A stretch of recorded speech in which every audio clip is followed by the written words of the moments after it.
Hola, mi compadres. Another day at chapel. So, what I wanted to think about today was allowing God to guide us. For many of us, we like to think we make decisions. Oftentimes, we don't. If we're honest, we're making decisions based on other things, like what are people going to say? What do they think? What does fashion tell me I should wear? What are my friends going to say? What is my understanding of the world based on where I grew up and the community I live in? We make life choices based on people around us and on the environments in which we grew up. We make choices.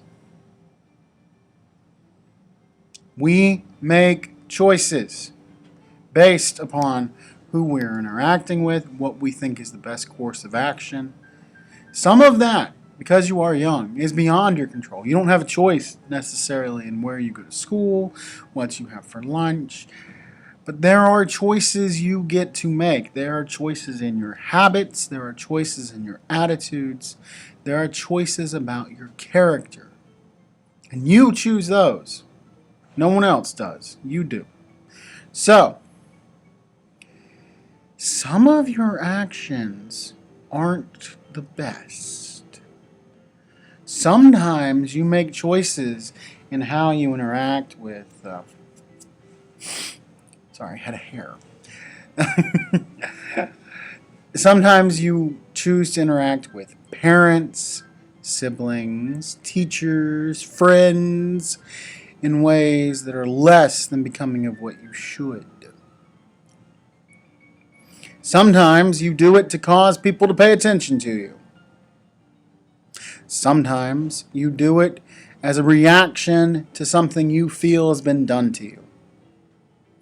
Sometimes you do it to impress your friends. Why does a singer or clothing company get to decide your fashion sense, your style of life? Why does that become the defining piece of your character and personality? There's a verse of scripture I'd like to begin by considering. It's Romans 8:28. So, what does Romans 8:28 say? Well, it says, "And we know that God causes all things to work together for the good of those who love God, to those who are called according to His purpose." The purpose of God in our lives is important, and it's one in which you have to take time to explore and understand. It's not instantaneously revealed. It does not happen without work. But I think each of you, each and every one of you, if you look inside yourselves very closely, I think you can find a purpose from God. But that's a choice that you make. And choices sometimes have consequences. Choices sometimes have reactions. If I do this, this moves like this because I did this. So, science teaches a term called equal and opposite reaction. Every action has a response. Nothing we do without the impact of others. I plan to honestly keep this week short. So hang in there.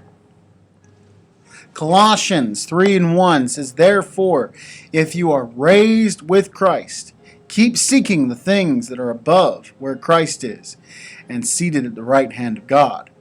If you are raised with Christ, keep seeking those things which are of Christ. So here's my question. You're making choices. You're making decisions. Some of you, as you get older, make decisions about high school. You make decisions about college. You make decisions about life. Why should those choices come at anything but from seeking the things of God. We know that God causes all things to work together for the good of those who love God. So why are we so afraid of loving God so much and embracing God so fully that when we make choices, we look not to our friends, we look not to the entertainment industry, we look not even at times to ourselves, we look to God. Be smarter, be kinder, be better people. When we look to the things of God, it becomes easy for us to see how God would want us to come to school, learn what we can, embrace knowledge, pursue with passion the things which God places in our heart.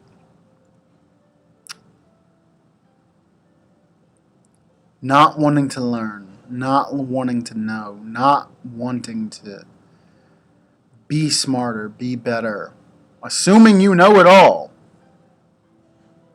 You know who you are.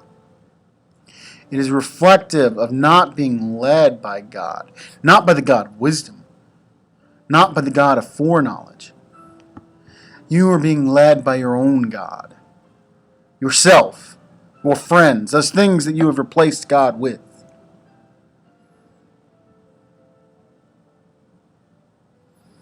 Be better people and recognize there's only a few weeks left of school, and your choices will affect you. Don't choose not to do the work. Don't choose to settle for a B. Don't choose to be less than what you should be. Be excellent. Be exceptional. And be followers of God and pursuers of what God would want you to do in your lives. Because that's where you'll find the most happiness and the most peace.